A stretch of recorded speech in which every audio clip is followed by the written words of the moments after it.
Namaku Andi. Ini adalah pengalaman horor yang aku alami saat pulang bekerja sampai larut malam.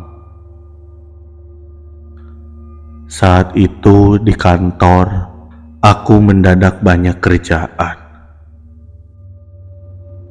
Atasanku menyuruh untuk membereskan semua dokumen perjanjian yang rencananya esok akan dibawa rapat.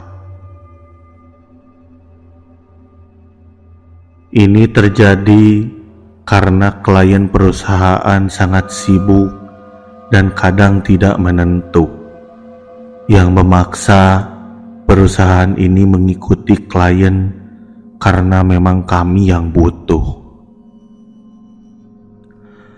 Saat itu pukul 10 malam, akhirnya semua pekerjaan telah selesai. Aku ditinggal semua teman-teman kantorku karena tugas mereka sudah selesai dari tadi.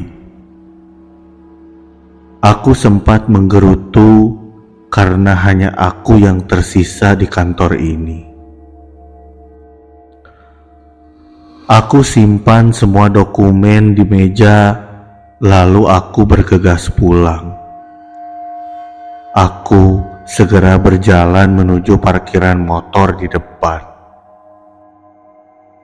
Aku menyusuri lorong-lorong kantor ini yang sudah sepi, dan hanya terlihat beberapa office boy yang masih berjaga. Sesampainya di parkiran, aku hidupkan motor.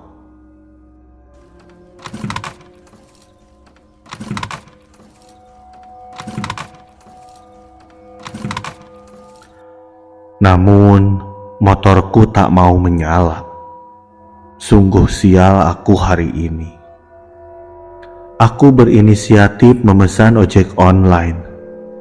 Namun, ternyata HP-ku mati.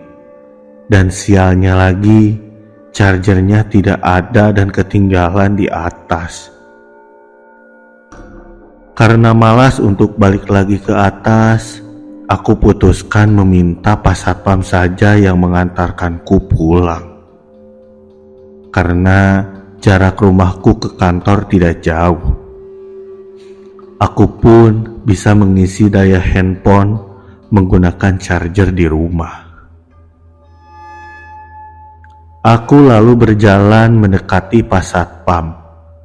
Aku utarakan keluh kesahku tadi dengan Pak Satpam yang sudah aku kenal karena sering mengobrol di waktu senggang.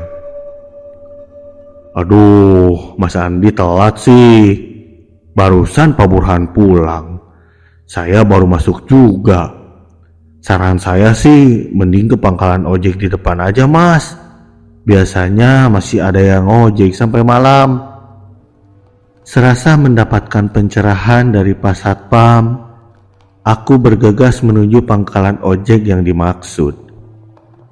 Tak lupa, aku menitipkan kunci motorku serta meminta Pak Satpam untuk memeriksanya. Dan jika berkenan, menyuruh OB membawanya ke bengkel besok pagi. Aku berjalan menyusuri trotoar yang jalanannya sudah sepi. Tak lama, aku sampai di pangkalan ojek.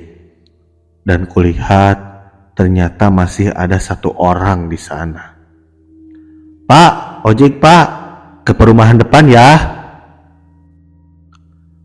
Pak ojek itu hanya mengangguk, menyalakan motornya, lalu aku pun naik di belakang. Sambil aku merogoh uang di saku, aku sempatkan bertanya pada tukang ojek itu. Pak, emangnya nggak takut ngojek malam-malam begini? Lalu tukang ojek itu menjawab, waktu saya hidup sih takut, tapi sekarang enggak. Aku kaget mendengar jawaban dari tukang ojek itu. Saat aku terbengong dan bingung, tiba-tiba kepala tukang ojek itu berputar 180 derajat ke belakang lalu berkata, Karena saya sudah meninggal, jadi saya nggak takut apapun lagi. Dia tersenyum dengan wajahnya yang menyeringai dan bekas luka goresan di lehernya. Saking kagetnya, aku pun tak sadarkan diri. Mas, bangun mas. Mas ini siapa ya? Kok tidur di sini? Aku dibangunkan saat subuh menjelang. Ternyata aku terbangun di pangkalan ojek semalam. Aku yang masih syok lalu ditenangkan oleh beberapa orang di sana. Yang ternyata itu ojek pangkalan yang biasa ada di sana. Aku lalu bercerita apa yang terjadi padaku semalam, dan para tukang ojek di sana pun kaget mendengar ceritaku.